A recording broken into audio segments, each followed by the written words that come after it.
Welcome back in to Exit 99 Sports. As always, I am Caleb Deloach, and I feel like I've said it every week. We're getting closer and closer to the end of the school year, into the season, end of all sports here for the high school season. I'm looking down at time of recording here, recording Sunday, May 11th.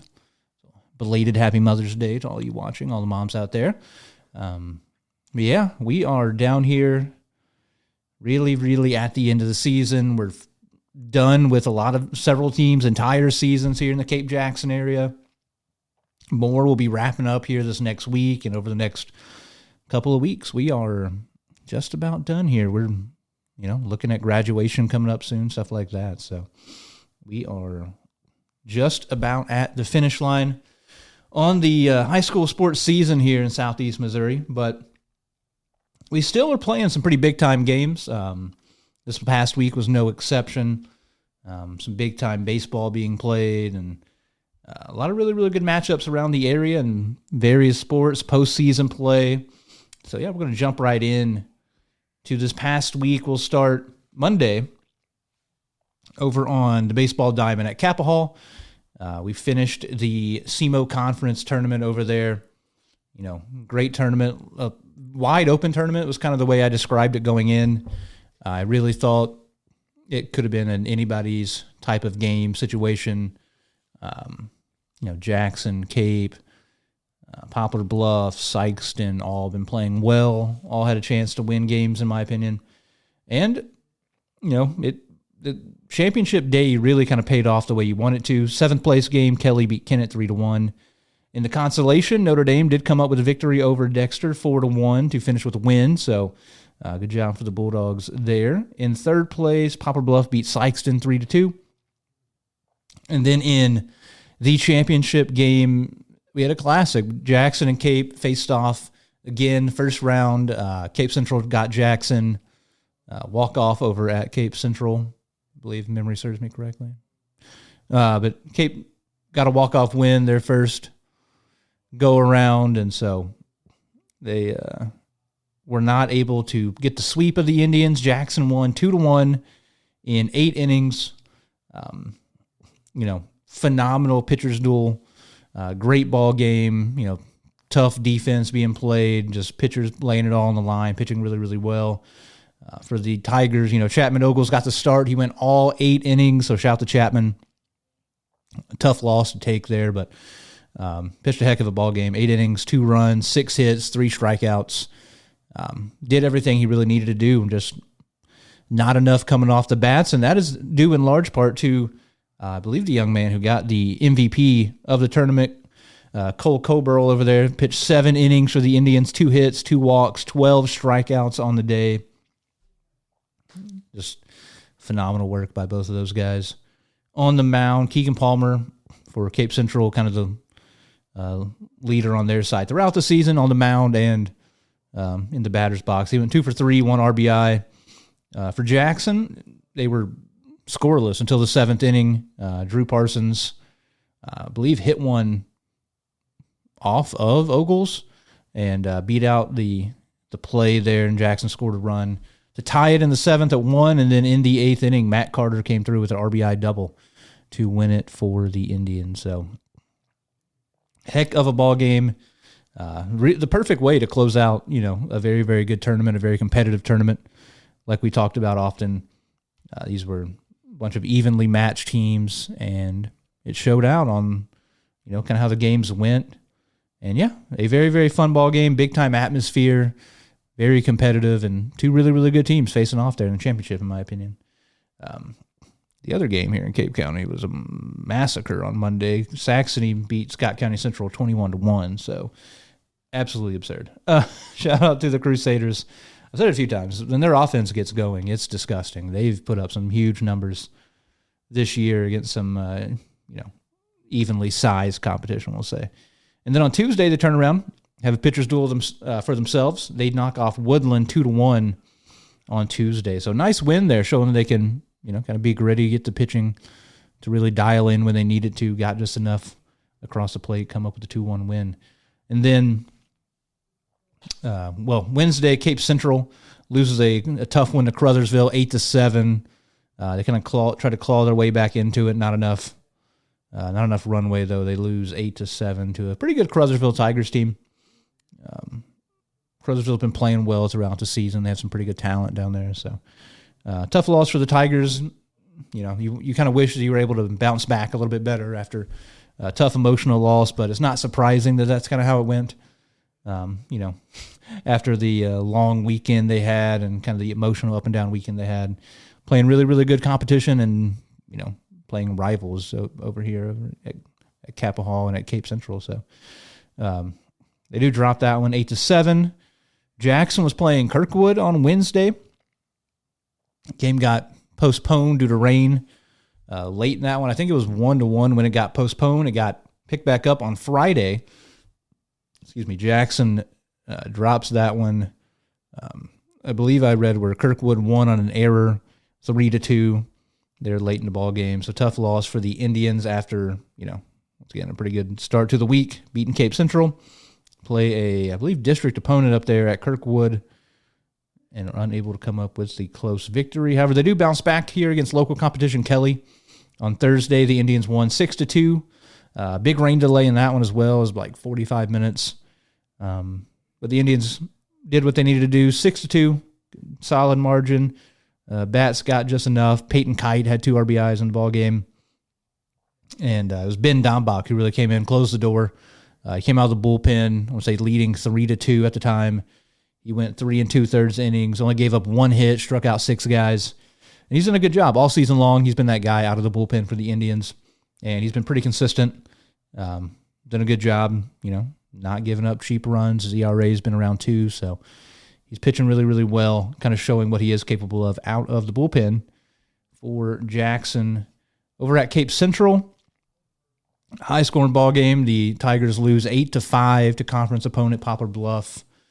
Not a surprise per se. Poplar Bluff was the 1 seed in the SEMO Conference going into the tournament. Very good team for Poplar Bluff. Cape Central just not able to get enough outs in the ball game as they hit well.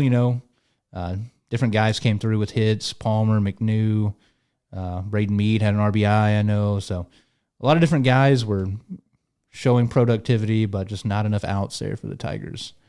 And then Saxony, once again, the bats come alive. They win 13-2 over Delta.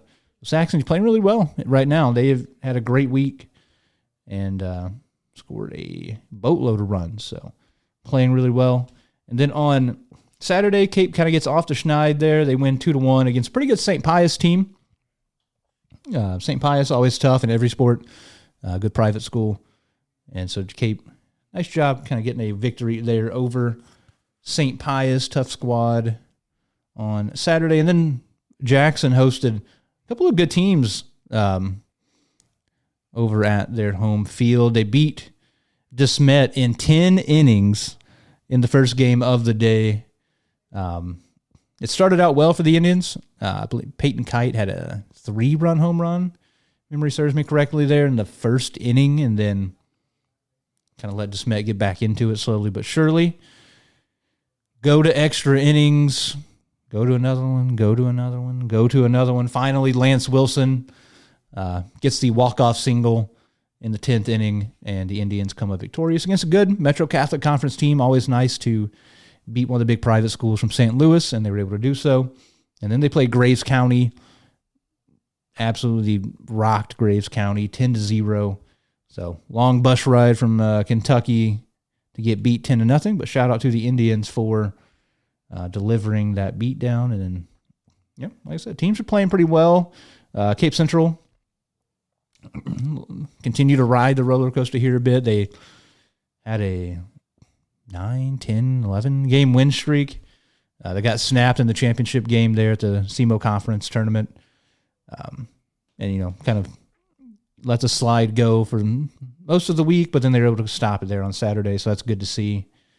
That championship for Jackson was the 7th in program history. They're 3rd, actually, in extra innings, which is kind of a crazy stat. But, the Indians lead the conference and championships now with 7, so big-time win there. And then playing well there, especially to close the week on Saturday, sweeping a doubleheader against two pretty good teams from pretty far away. So good week for the Indians. We'll see if they're able to carry it into this next week. However, we'll jump into some girls soccer on Monday. We had a couple of games. Jackson played Seckman. I believe they went up to Seckman. A traditionally pretty tough district opponent, a team that Jackson sees a lot, a team that's knocked Jackson out of the postseason a few times. I know at least back when I was in high school, there's a pretty big rivalry between Jackson's girls and Seckman's girls. Jackson wins that one 3-1. Pretty convincing victory. I think if I remember right, the Seckman goal came late in the ball game. Lily Conrad, Riley Monaghan, Rudy Klund all got the goals there. Assist by Maya Domian. Shout out to her. Just recently signed with SEMO. Rudy Klund and Riley Monaghan also exchanged assists and goals there as well. So Indian soccer, as you expect, playing well, kind of rounding into postseason form here late into the season. And Saxony, big win by a touchdown over North County 7-0. So nice win for the Crusaders. They had a good week here. Cape on Monday, they got to play Carbondale. And I was pretty impressed to see them come up with a victory there, 2-1 over the Terriers. Nice win for the Tigers. Like I said, they've been playing well. They started really slow, but it feels like they kind of played themselves into form, into shape here. And they've had a pretty good season, all things considered. On Tuesday, Notre Dame also got to host somewhat, Southeast Missouri rival, you can say, in Perryville. The Pirates came down. Notre Dame knocked them off 2-0. So Notre Dame continues to play well going into the postseason. And Wednesday, Jackson played a tough opponent up there in Perryville, or from Perryville, St. Vincent. It was a very physical game. There were a million fouls. And, I saw in the paper, Coach Biesink said this is a good style to face here right before the postseason, right at the end of the year. Just kind of seeing that physicality, a couple of teams really going at each other. I know there was at least one yellow card picked up in the ball game. Rachel Berger, though, another multi-sport athlete for the Indians. She's the hero in that one, getting the game winner in the 68th minute, I believe. Big-time goal there. Big opportunity for her. Somebody I haven't seen, whose name hasn't been in the scoring column much this season. Kind of just had a ball bounce to her, right place, right time. She put it in and gave her team the victory, 1-0 over a good St. Vincent team. St. Vincent, obviously a small school, but a lot of talent and a really, really good season. They've played a lot of big schools, and they've been knocking off a lot of them. So it's a nice win for the Indians. And on Friday, Saxony, in a kind of a crosstown rivalry here, got the better of Cape Central 4-1, and kind of have those local bragging rights now. Saxony kind of, like I said, pushing their way ahead here late in the season. Offense really getting going. 11 goals this week in 2 ball games over bigger schools, North County, Cape Central. So kind of where you want to be right now if you are the Crusaders. And then that does it for soccer. Over, what I was going to mention was, we'll go to golf next. There's the biggest note is anything that was supposed to be this past week, with the exception of Class 3, we'll get there. Like the Class 5 District 1 tournament Jackson was supposed to be playing in, was going to be Thursday, got postponed to Monday, to today, presumably, when you're listening to this.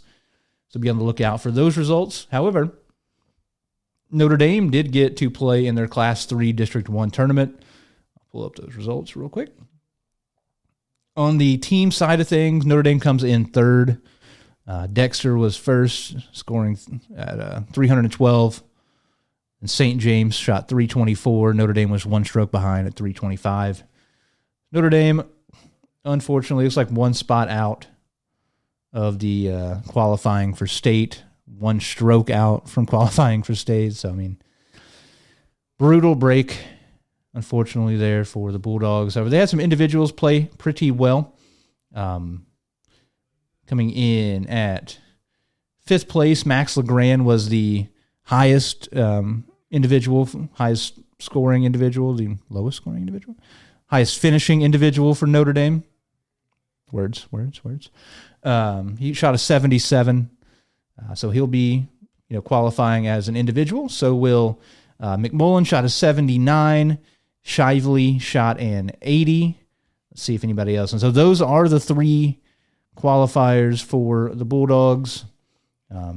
Thomas Schumacher was down there at shot an 89. Trenton Schumacher, anybody else in there? Let's see. Schaefer shot a 90. So a pretty good tournament for the Bulldogs. Like I said, just brutal. Just coming up 1 stroke short of qualifying your team to go to state, but they do get 3 individuals to go. So shout out to those guys. Best of luck at state. And we will definitely keep our eyes open for that here coming up soon. And like I said, there was some weather, really kind of made things difficult for everybody else. So expect to see all those tournaments coming up this next week for the rest of the golf world around this area. In the land of tennis, we had district team tournaments this past week. On Monday, Jackson was in Class 3, District 1. They faced off against Lindbergh. Dropped that one 5-0, so the Indians were eliminated on Monday. But a good season for Jackson. They played well throughout the year. They did a good job, competing against a lot of other local teams in the area. They took it to a lot of very, very good squads. I'd say the class of the area for most of the season would be considered Poplar Bluff and Notre Dame. And the Indians played well when they did get those matchups against those guys. Jackson finishes 9-3 as a team, only losses to Eureka, Bluff, and then Lindbergh there in the district tournament. Like I said, they played Bluff, lost 4-5. They beat Notre Dame 5-4. They played Melville, won that 7-2. Decent St. Louis squad. Went to Festus, won easily. So yeah, good season for Jackson. Good individual showings throughout the year. But yeah, their season is coming to an end there in districts. And then Cape and Notre Dame were in Class 2, District 1. First round, or their first matchup, Cape defeated Festus 5-0. So nice job there by Cape Central, kind of taking care of business. And then Notre Dame upset by Farmington 5-4. The Knights beat Notre Dame. I looked up the stat.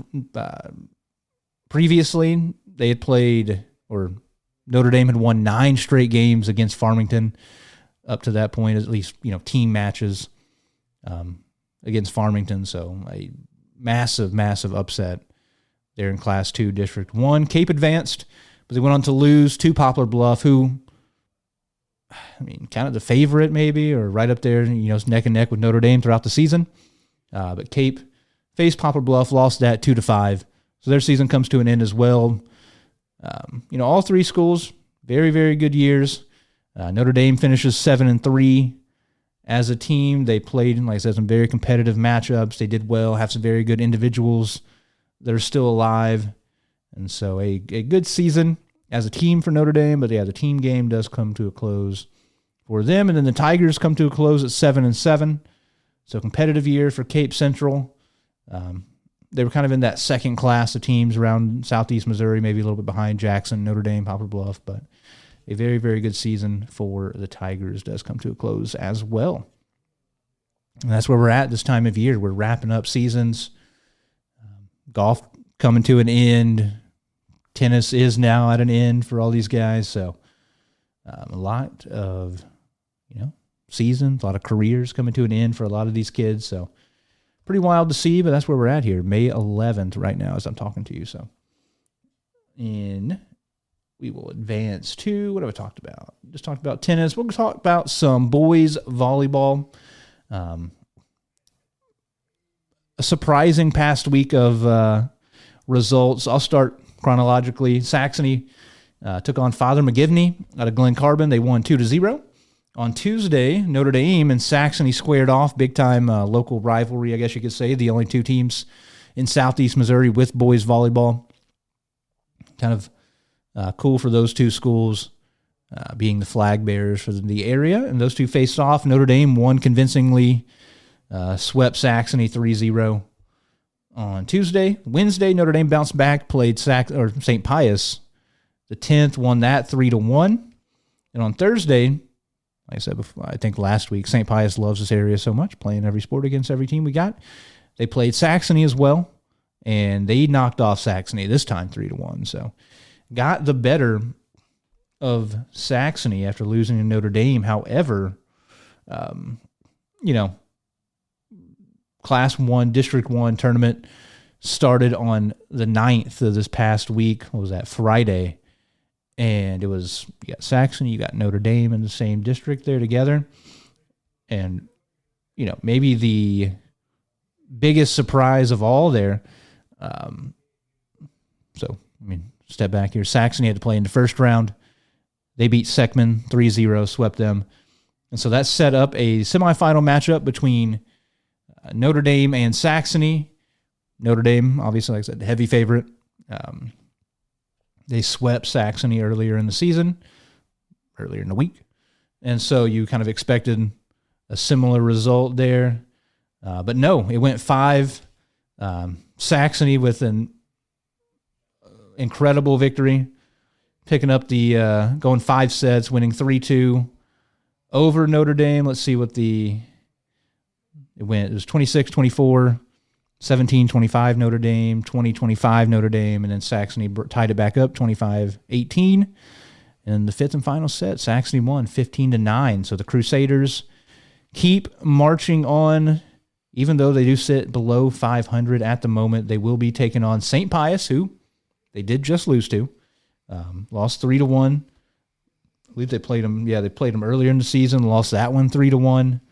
So, you can definitely say that St. Pius definitive favorites here in this ball game, but the same could have been said the other day and did not matter. So it will be St. Pius and Saxony in the district title game this Monday. It says it will be at Notre Dame in Cape. So, anybody that's listening, as long as this gets out before, no pressure on myself. As long as this gets out ahead of time, get over there, go check that game out. Super exciting stuff. Big time moment there for Saxony. A chance to win a district title over a pretty good St. Pius team here in Cape Girardeau. So, shout out to Saxony. Big win. Once again, season comes to an end. On the flip side, though, for Notre Dame, a good year for the Bulldogs. Like I said, they were the definitive favorites in the district, in my opinion. They just beat St. Pius, who is in the championship game, and now it's over for them. 19-10 final record for the Bulldogs. Good season. They came up with nice wins. They played some big schools in St. Louis. They won at Borgia. They beat St. Dominic. They played well against Saxony a couple of times, beat them this year. Beat several teams from Illinois. They had a good year, but that's how it goes this time of year. Winning, you're done, or winning, you're in, losing, you're out. And they do come up just short in 5 sets, losing to Saxony. So congrats to Saxony, and sorry to see you go Notre Dame. That does it for volleyball. I think the last thing I have to talk about, track and field this past week. Before we get to the district meets we had Saturday. On Friday, Jackson and Cape went up to Hillsborough. Not a ton of super high finishes. Let's see, throughout, the boys' side running. I'll just quickly scroll through here, see the notable results here for Cape or Jackson. In the 800, Nate Meisner, Aiden Ebalski both come in top 4. They finished 3-4. Nate was below 2, 158.87 is a good time for him. Aiden right at 2 even. So good finishes for those two guys in the 800. And that's a couple of guys have been very, very consistent throughout the season. Ebalski and Meisner have been running really, really well. In the high jump, I guess, be the next notable finisher for the Indians. Ryan Larry comes in 5th, jumping 1.8. Yeah, a relatively quiet meet on the boys' side, obviously. When you want to talk about jumps, the man who jumps with the pole in hand, Kit Sheridan, doing what he does best, just easily defeating the field. 4.32 meters. Ho-hum day for him, well below his PR. Picks up an easy victory once again. I'm just ready to see him get into the postseason, see what he can do, see how far he can advance, and if he can make some noise, maybe pick up another medal up at state. Then Mason Turley from Jackson does come in fifth in the pole vault, going 4.04 meters. And then another bright spot has been some of the throwing events for Cape and Jackson. For the discus, Zykel Hall gets second for Cape Central. He throws 48.82. Bryson Wessel of Jackson comes in fifth. Gavin Shin comes in seventh. And then in the shot put, another guy like Kent Sheridan, who's just been rolling through local competition. Isaiah Husky, easy first place finish, 16.74. The big throw for the junior Husky. And then Zykel Hall, the man coming second in the discus, gets second in the shot put as well, 15.75. Nice throw for Zykel. Getting up there, getting close to 16. So that's a big-time throw for Hall. Gavin Shin of Jackson does come in seventh there in the discus. On the girls' side, Cape Central has the fastest girl here in the Cape Jackson area, Taraji Riley, only a freshman.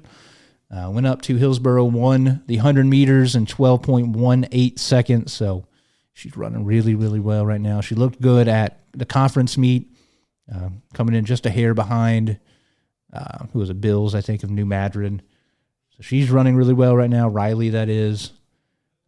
In the 200, high finisher there, Jesse Iwuchukwu comes in fifth place, the freshman from Notre Dame, running 26.96, just ahead of Sheralea Jackson from Central.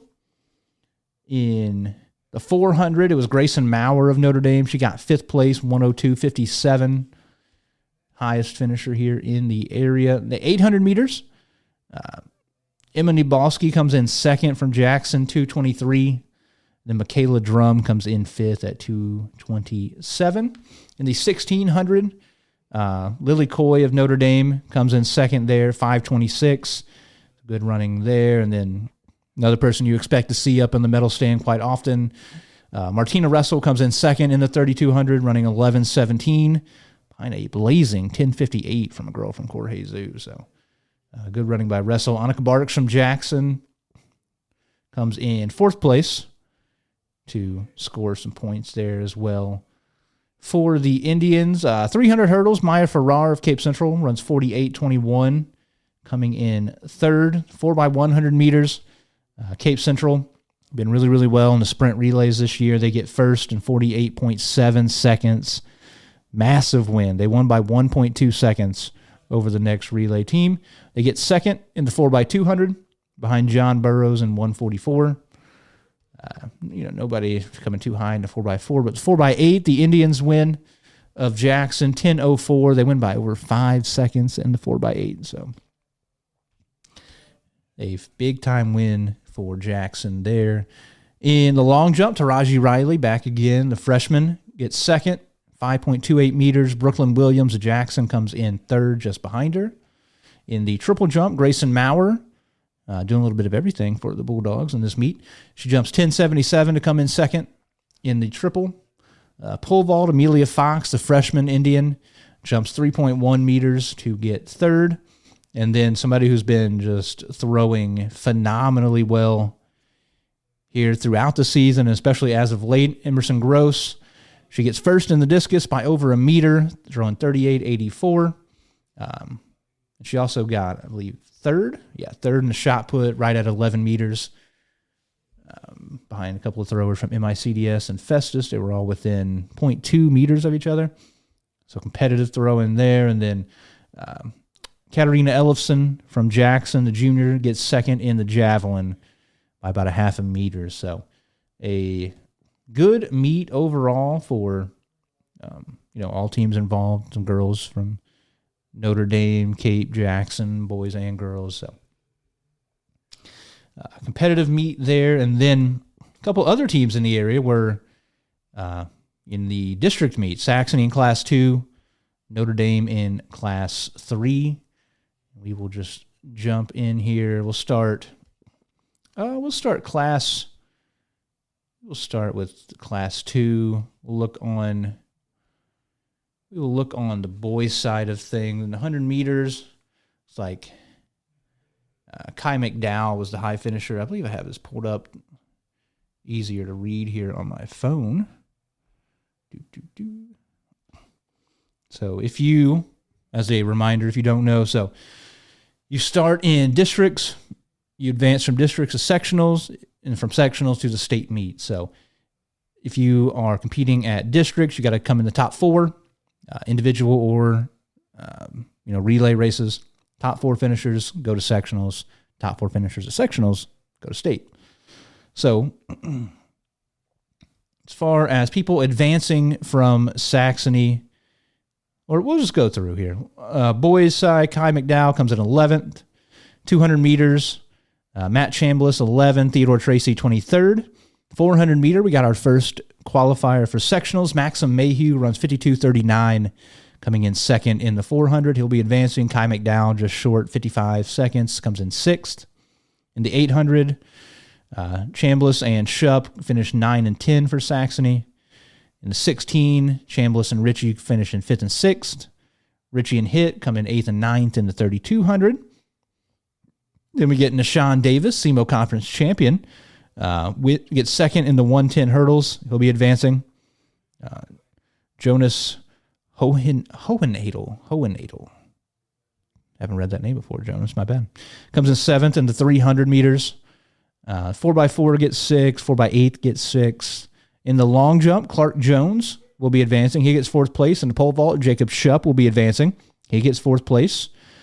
Discus, Beery and Baker come in 17th and 19th. Javelin, Jones and Beery get 9th and 19th. And shot put, Beery and Denny get 16th and 19th. So on the boys' side, Shupp in the pole vault, Jones in the long jump, Davis in the hurdles, Mayhew in the 400 are all going on to sectionals. Girls' side, though, for Saxony, we'll be advancing quite a few more athletes.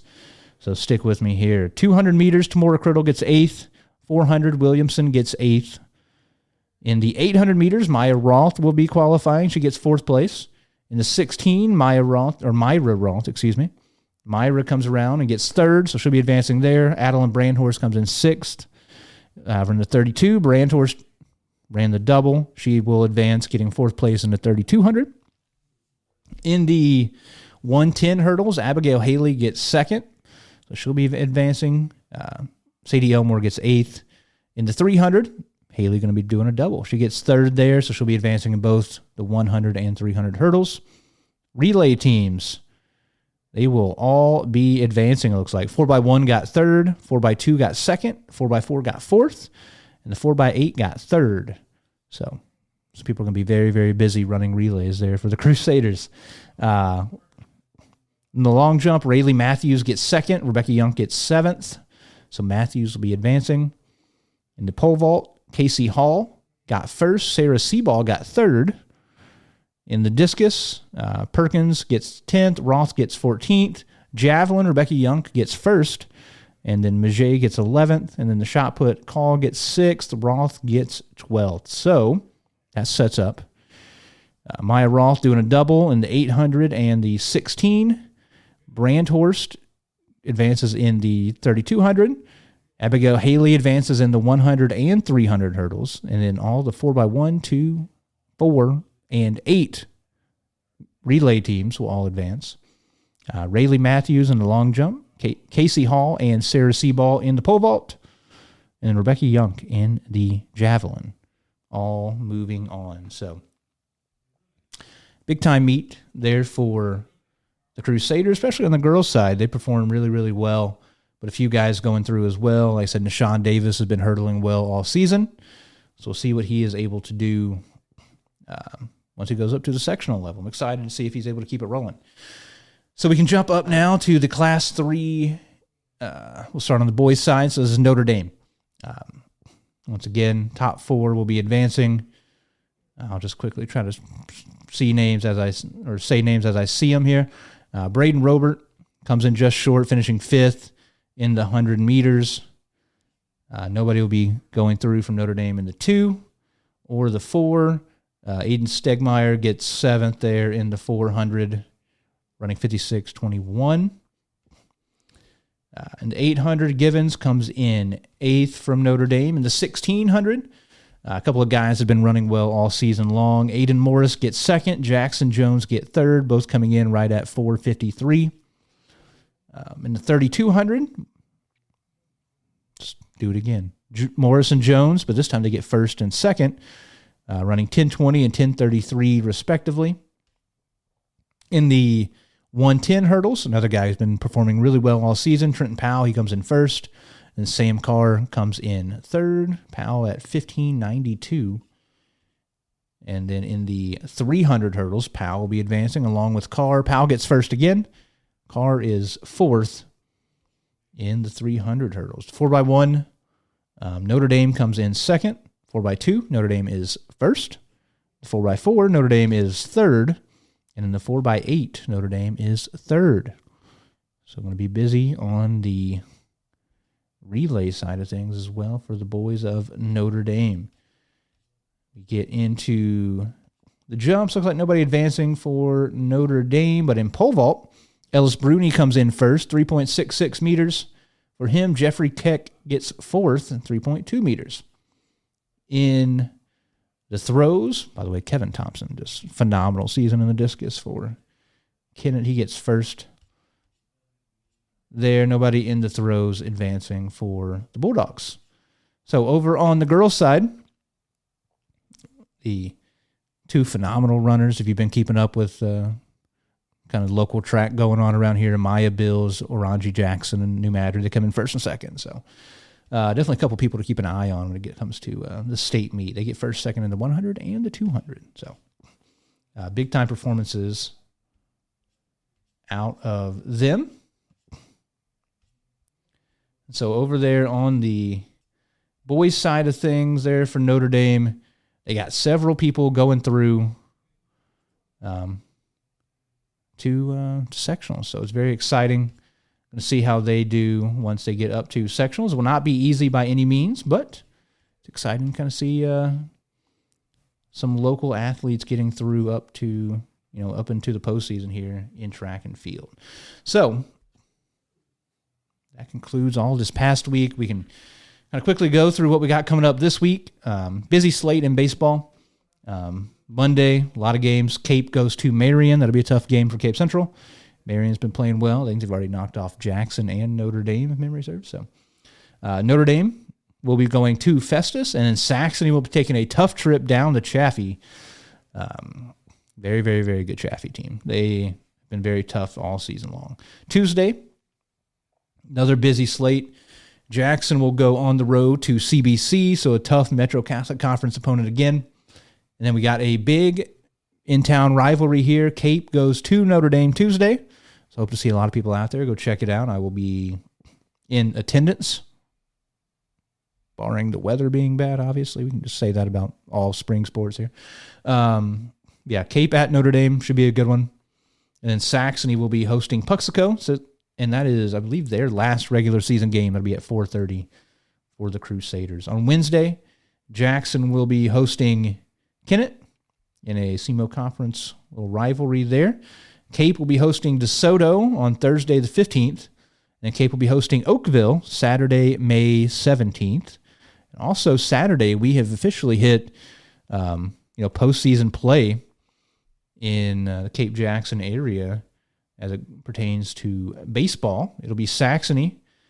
They'll be starting their district run. They'll be taking on a Kelly team who's been solid throughout the season. They have some good talent. I keep mentioning them every time. Ross Peters is a very, very good player. And so they are in Class 3 District 2, which is a beast of a district because you share a district with 23-2 Scott City and 17-5 East Prairie. Some very, very good teams. Saxony is the 5 seed. They'll be playing Kelly, like I mentioned, and the game will be at Kelly, so it doesn't make it any easier. So Saxony taking on Kelly at Kelly on noon on the 17th. So go check it out. Go get out there and root on the Crusaders as they try to see if they can pull off a couple of upsets here in postseason play. Over on the girls' side, we're at the end. We're here at the very, very end of the season. Jackson will be hosting Saxton Monday, presumably today, for their last regular season game. So there's a SEMO Conference rivalry there to close out the season. Excuse me. Notre Dame will be hosting Farmington. When they turn around, we got another a busy day over at Notre Dame, where Cape is going there to take on the Bulldogs, another cross-town rivalry. If I'm picking a winner in that one, I'm going to probably lean toward Notre Dame. And then Saxony will be hosting Perryville. A little bit of a good game there, I think. That should be pretty competitive. Perryville's pretty tough. But being at Saxony, I'll get the Crusaders a little bit of an edge. We'll see. And then we get to start jumping into district play. This weekend, I will pull up the exact bracket here. But we get into some district play for, every team here in the area this upcoming weekend. We will be getting in to the districts. Let's pull up some seeding, some brackets. I'll start with Jackson. They're in Class 4, District 1. They're the 3 seed. And on the 17th, so that is trusty calendar app, just so I'm not making things up. Saturday, Jackson will be playing Seckman, and it will be at 4 p.m., and that will be played at Narix Hall in Webster Groves, Missouri. So up in St. Louis, kind of southwest of the city. So get up there if you can, 4 p.m. It's on a Saturday, though, so a little bit more accessible than some of the times we got whenever me and Cody were calling games during basketball season. Should be a good matchup. Jackson 13-3 right now. Seckman 7-9. I believe Jackson this past week just beat Seckman 3-1. So should be a competitive game as always. Postseason, it's going to be tough. It's going to be physical. These are two teams, like I said, that have faced each other many times in the postseason. So I'm excited for that. Excited to see how it goes. And Jackson, the 3 seed, if they advance, they might be. You could potentially be seeing a true road game playing Narix Hall at Narix Hall theoretically, but we'll cross that bridge when we get there. But big time opportunity for the Indians, pick up a win there in district play. We'll drop down to Class 3 District 1s, where you find Notre Dame and Cape Central. And this tournament will be taking place, I believe, at Cape Central. So this weekend, if you're not doing one of the half dozen other sports activities, or if you are free and if the weather is nice, also, I'm a fair weather fan here in the area. If the sun's out, I will potentially be making an appearance early there at Cape Central, as Notre Dame got the 1 seed. They'll be taking on the 8 seed Farmington at 10 a.m. Early start, 10 a.m. This Saturday. So Notre Dame, heavy favorites there, in my opinion. They're 7-6, but they played a heck of a schedule. Farmington, bad this year. They're 3-12. As these teams have not. Oh yeah, they are playing each other. So quick back-to-back there. 2 games against Farmington in 1 week for the Bulldogs. Kind of a weird dynamic. So let's say, Notre Dame goes and beats Farmington this week on Monday by 4 goals, 5 goals. You just cannot let yourself relax and then, let them hang around here once it gets to district play. Because, like we said, you lose 1 game in district play, you're done. Season's over. So you got to be bringing your A game at all time. But I'm sure Notre Dame will be doing that. They have a lot of experience in the postseason. Very, very good, very proud program over there. And then Cape Central will be the second game of the day. They'll be taking on Sikeston. So should be an interesting matchup between those two. If memory serves, Cape did beat Sikeston. They did at home 2-0 earlier in the season. Still, I would say it's pretty evenly matched ball game. Sikeston sits as a 7-10-1. Cape sits at 5-8. Tigers, though, 4-2 at home. So definitely a good opportunity to get a victory. And then if Cape wins, if Notre Dame wins, they will be facing each other on the 19th. So a little bit into the future here, but they'll be facing each other on the 19th there at Cape Central. So winners play on the 19th at Cape Central. That game will be at 5 p.m. So the 19th would be Monday. And then the championship is the 21st, a Wednesday at 6 p.m. So there you have it. And then we'll drop down, find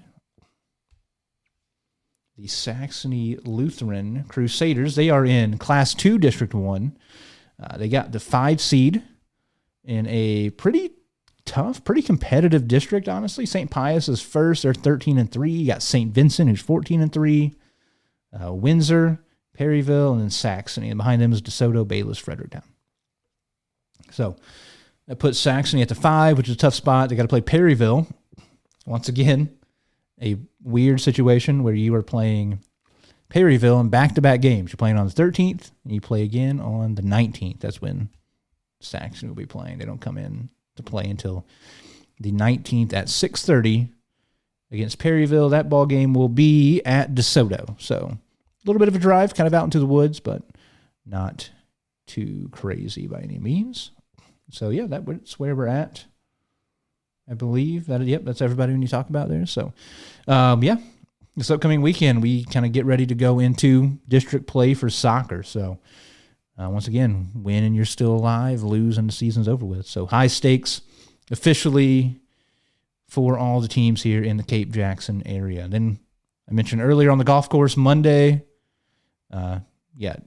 Jackson will be in the Class 5 District 1 tournament. Cape will be in Class 4 District 1. Saxony will be in Class 2 District 1. Now, I will tell you where those are taking place here in about 5 seconds. Class 2 District 1 for Saxony will be up at Festus, Crystal Highlands Golf Course.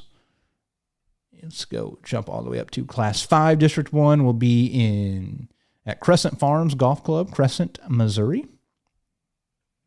Do your own research. Don't ask me where that's at. Crown Point Golf Club will be hosting Class 4 District 1 up in Farmington. So not too long of a drive for Cape Central. So that'll be positive there for them. So we're there officially for everybody now in golf. We are in the postseason. So interested to see where people kind of fall in at. Jackson's been playing well. They've had a lot of kids. Jimmy Williams has been playing really, really well. Lambert, Earnhardt, all guys that have been shooting pretty low scores as of late. So excited to see if they can continue that on. As I mentioned earlier, jumping into boys volleyball here, Saxony will be taking on St. Pius at Notre Dame here Monday. And, big opportunity for Saxony. A chance to, like I said, maybe get to a point in the postseason where not a lot of people expected them to be.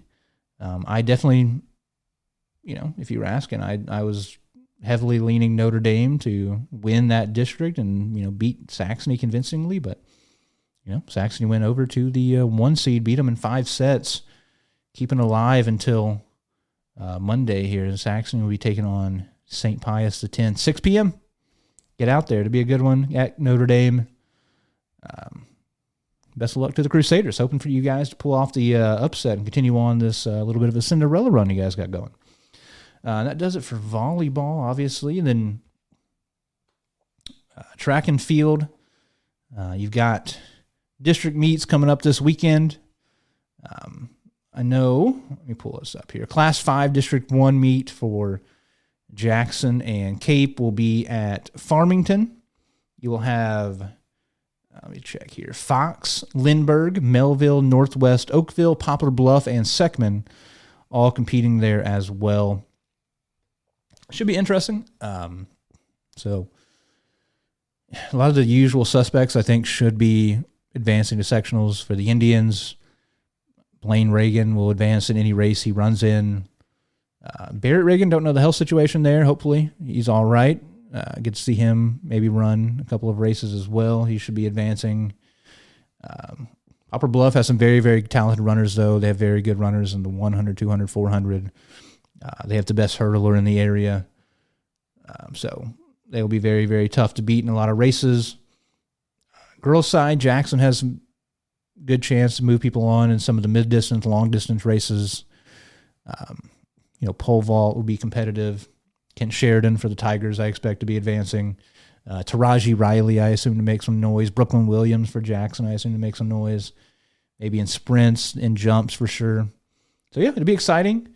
It'll be at Farmington. I probably won't be making that trip, but I'll be keeping up. Usually on, for those who don't know, you look up website Mo, all one word here, Mo, M-O, milesplit.com. And for a lot of these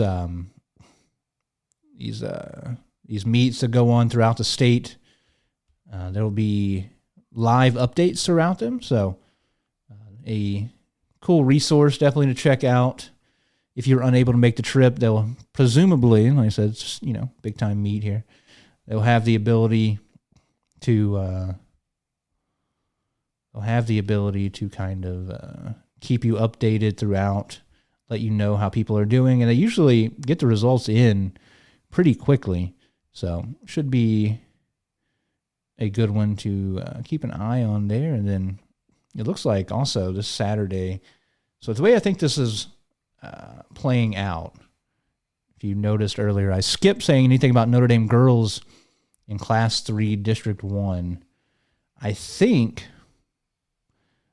so the boys are in Class 3 District 1, but I think the Notre Dame girls are in Class 4 District 1. This show is not, you don't watch it live per se, but you're watching this information just hit my brain here live and in person. So Notre Dame will be running this Saturday as well on the girls' side in Class 4 District 1, and that will be hosted by Notre Dame. So should be a good meet. Looks like you have Corey Zoo, who's competitive, Festus, Hillsborough, Sykeston, Vianney. So it should be a pretty good meet, and it's going to be hosted over there at Notre Dame. So that'd be very, very cool. Class 4 District 1. Go check out the girls. And it looks like Class 3 District 1 sectional also says it's being hosted by Notre Dame. So this is all according to Mo Mile Split. Don't shoot the messenger here. The Class 3 Sectional 1 will be over there at Notre Dame. Should be interesting. I don't know how they're going to have all these people going at the same time. I don't know what times things are going to be starting per se. I haven't dug that deeply into it totally at the moment. But should be a good one. Should be very competitive. So excited to see where people land. I've mentioned a few times Aiden Morris is kind of my guy from Notre Dame. I think he's going to be performing well. I think he has a chance to go deep into the postseason, make some noise at state. And excited to see where he goes. Trenton Powell's been running really, really well in the hurdles. So that should be very, very fun as well. So, all right. Well, that pretty much does it, I think. Anything else I have random? No, I just saw on SEMO Ball, 3 kids from Notre Dame signed letters of intent to play at the next level for baseball. So to shout out them, Lawson Mills going to Three Rivers, Channing Pattengill's going to Southeastern Illinois, and Jack Cozine's going to Benedictine. So shout out to all of them. Speaking of Benedictine, I saw Camden Brockmeyer from Jackson got an offer, his first offer to play football there. Also very cool as well. Very, very good football program. Yeah, that does it for me. Once again, spring sports, anything can happen due to rain and all that stuff being outside. Go out. This is one of your last weeks, one of your last opportunities to go see some of these teams play, go see some of these individuals, show off. You can say the time and effort they put in to competing at the highest level. These kids take what they do very seriously. They practice a lot. They've been practicing for years and years and years. So go check it out. As always, like I say, I do this just as a conduit to hopefully get more eyeballs on the incredible athletes that are the ones really doing all the hard work. I just get to sit here in this little room and talk about it. So I have a fun job. I enjoy doing this. So thank you all for listening and watching. If you do appreciate what I do at all, I love if you guys would like, subscribe, follow us on Facebook. Like I said, subscribe to the YouTube. like whatever you're listening on right now. Subscribe, follow on Spotify, Apple, Amazon, wherever you get your podcast at. We will be there. So once again, thank you all for listening. Thank you for watching. It's been another fun week, and we are getting even closer and closer and closer here to the end of the season and end of the year. So thank you all for watching. We will see you and listen to you in the next one.